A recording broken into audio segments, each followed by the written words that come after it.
Today, we're shining a light on the automotive oddballs, the misfits, the so-called ugly ducklings that never turned heads for their looks, but somehow became unforgettable. Remember those quirky classics that didn't win beauty contests but still managed to win us over? Well, buckle up. We're going on a nostalgic ride through the top 20 ugliest cars from the 1970s, the kind most folks wouldn't want back. Let's kick things off with the 1970 Bond Bug. Now, here was a car that looked like it came straight off a sci-fi movie set. Painted in a loud tangerine orange and riding on just 3 wheels, the Bug featured a wild pop-up canopy that opened like a fighter jet's cockpit. Bond called it the fun car, and sure, it was fun if your idea of fun was zipping around in a plastic wedge with almost no protection from the weather. It wasn't pretty. Some folks said it looked like a motorized bathtub, others thought it resembled a giant bug. But despite its oddball looks, the Bug was surprisingly nimble thanks to its lightweight and low center of gravity. Under the hood, a modest little 700cc engine from the Austin Mini later bumped up to 750 with a top speed of about 80 miles per hour. Not exactly a rocket, but it had charm, and for just $1,300, it offered a truly unique way to stand out on the road. Now, if you thought the Bond Bug was boxy, wait till you meet this next oddball, somehow even more squared off, yet endlessly charming. Say hello to the Volkswagen Thing. That was its actual name, and it fit. The Thing looked like something straight out of a World War II movie, and that's no coincidence. It was originally built for military use. This no-frills, do-it-all vehicle was about as utilitarian as they come. Vinyl seats you could hose down, rubber mats to catch all the sand and dirt, and a dashboard that looked like it belonged in an old Army Jeep. But what it lacked in luxury, it made up for in pure, unfiltered adventure.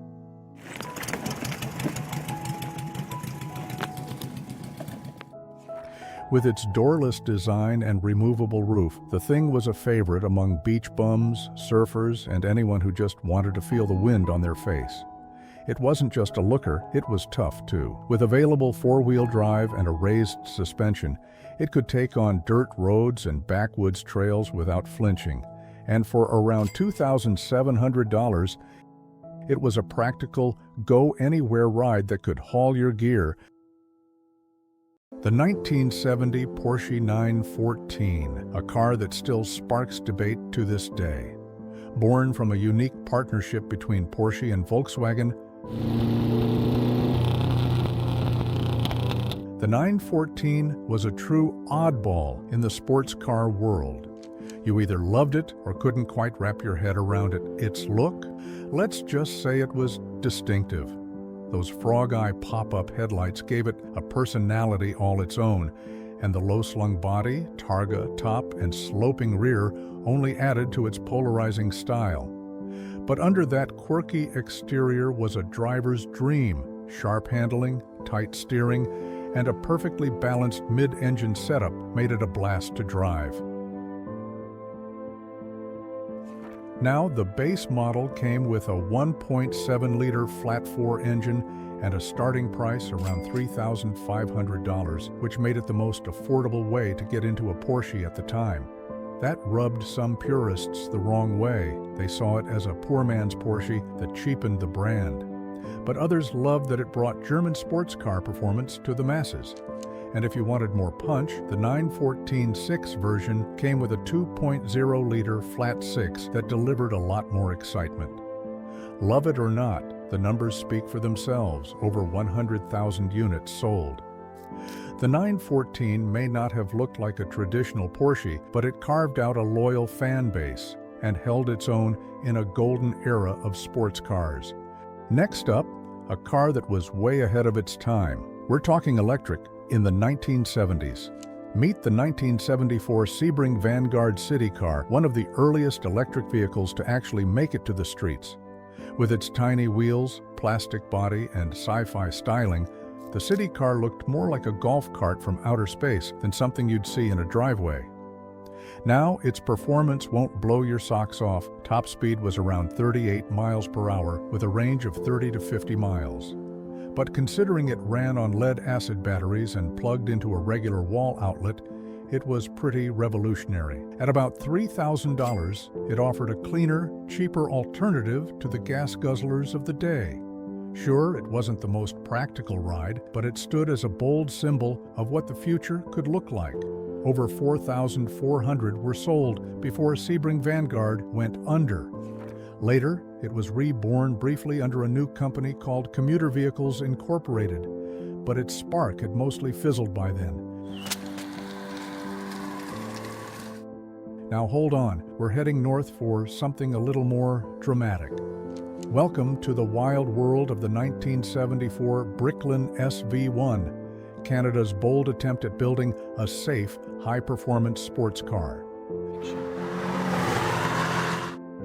The SV stood for Safety Vehicle, but let's be honest, what really got people talking were those incredible gull-wing doors, more at home on a Mercedes supercar than a startup coupe from New Brunswick.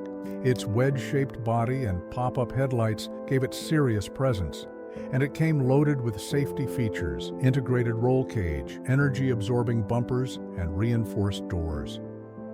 The body was made from fiberglass and a special acrylic resin skin that didn't need painting, which sounded great on paper, but in reality caused all kinds of fit and finish problems. Electrical gremlins, leaky seals, and production delays haunted the SV1, and with a price tag between $7,000 and $10,000, buyers expected more than what they got from the AMC or Ford-sourced V8 under the hood. In the end, just 2,854 SV1s were built before the company folded.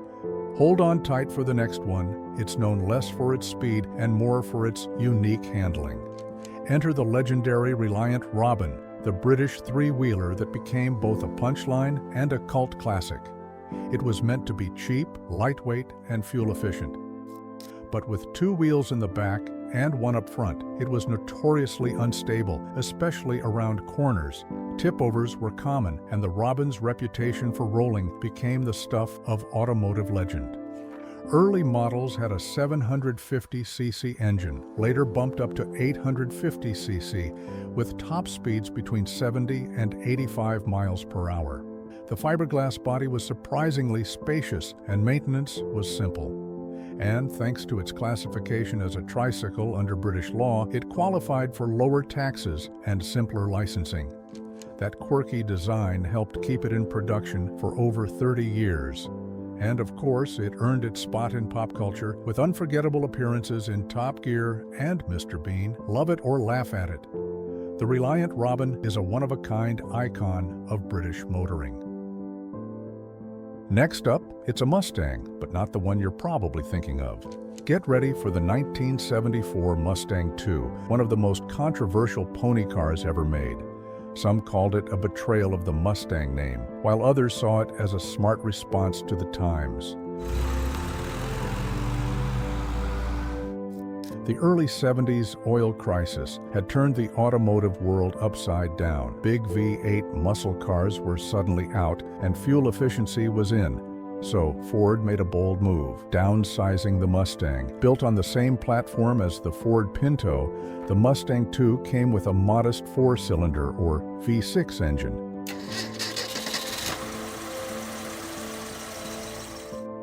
It wasn't about power anymore, it was about economy. Critics panned it, but buyers, they showed up in droves. At around $3,000, the Mustang II was affordable, fuel-efficient, and kept the Mustang name alive when other pony cars were dying off. Now, let's shift gears hard to pure luxury. Meet the 1971 Stutz Blackhawk, designed by Virgil Exner to be a rolling statement of excess. With its huge chrome grille, long hood, and sweeping fenders, it looked like a gangster car reimagined for the disco era.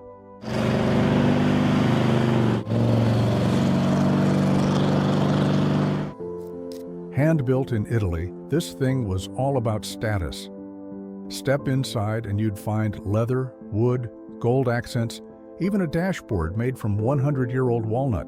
Starting around $33,000 back then, over $200,000 in today's money, it was a favorite among celebrities like Elvis Presley. It wasn't about practicality, it was about being seen. From Italian flash to Japanese function, meet the Subaru wagon, a little oddball that helped put Subaru on the US map. It wasn't sleek or stylish. In fact, some folks said it looked like a toaster on wheels. But this car had something special, one of the first affordable all-wheel drive systems in America. Its boxer engine kept the center of gravity low, which helped handling, and with raised suspension, it could take on snow, dirt roads, or even a muddy trail. At around $3,500, it was a reliable, go-anywhere wagon that earned a cult following for its practicality and durability. The AMC Gremlin. Introduced on April Fool's Day 1970, it looked like someone chopped the back off a bigger car and said, "Good enough." But that oddball look worked. It was cheap, starting under $2,000, and just weird enough to stand out. AMC even rolled out a Levi's edition with denim seats, copper rivets, and Levi tags. It embraced the spirit of the 70s, and despite the jokes, the Gremlin sold well during the fuel crisis.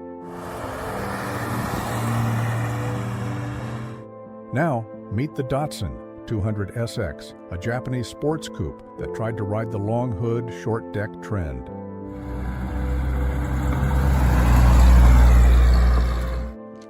But its front end? Let's just say it had a face only a mother could love. That vertical slat grille drew comparisons to everything from a waffle iron to an electric razor. Still, it had a zippy 4-cylinder, a 5-speed manual, and even luxury touches like an optional T-top and a digital clock. At around $8,000, it was an affordable way to go sporty without breaking the bank. Speaking of odd looks, here comes the 1976 Plymouth Volare, a car that always looked like it woke up on the wrong side of the bed. Its grumpy grille gave it a permanent frown, and the rounded body looked like a marshmallow left in the sun. But the Volare was more than a funny face. It came in coupe, sedan, and wagon versions, and had plenty of space for the family. With a V6 or V8 under the hood and a price tag near $3,000, it was dependable, comfortable, and surprisingly popular, proof that looks aren't everything. Now here's a name that stirs up mixed feelings: Ford Pinto. Created to take on imports like the VW Beetle, it was small, cheap, about $2,000, and fuel efficient.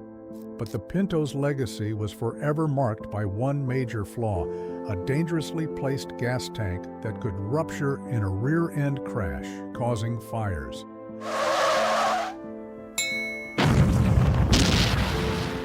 That safety scandal led to lawsuits, recalls, and a black eye for Ford.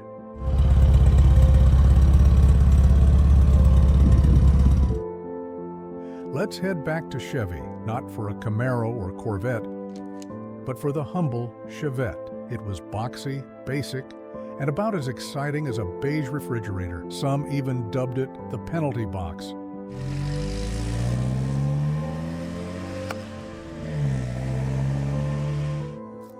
But it was cheap, fuel efficient, and easy to park, just what many buyers needed during the gas crunch.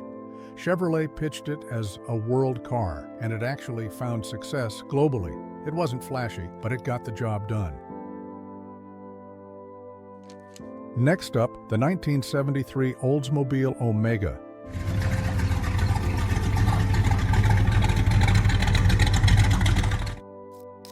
If it looks familiar, that's because it was, essentially, a rebadged Chevy Nova with a few cosmetic touches like a split grille and some wood trim. It was solid, reliable, and affordable.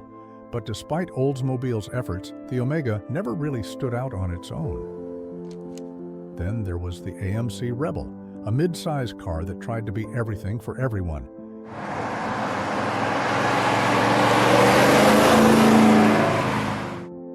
Its oversized grille and slab sides made it look like a stretched station wagon, But it was roomy, smooth riding, and came with 8 different engine options. Starting around $3,500, it was a practical family car. Let's not forget the 1971 Plymouth Cricket, a rebadged British import. Small, boxy, and plain, it promised affordability and fuel efficiency, but fell short due to quality issues and reliability problems. With a base price around $2,000, it offered cheap transportation, but not much more. Now for a car that was wider than it was long, the AMC Pacer. This rolling fishbowl had a wide stance, tons of glass, and a look that still divides opinions today. Inside it was surprisingly roomy, and clever touches like a longer passenger door made it family-friendly. AMC pitched it as futuristic, but its weight and limited engine choices held it back. Still, for around $3,300, it was different, and proudly so. Then came the Chevrolet Cosworth Vega, a sporty twist on the original Vega, with a high-performance engine developed by racing legends Cosworth.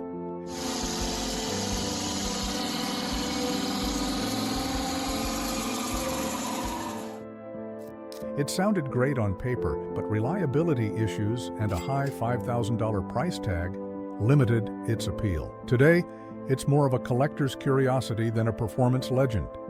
And finally, we end with the car that started it all, the original Chevrolet Vega.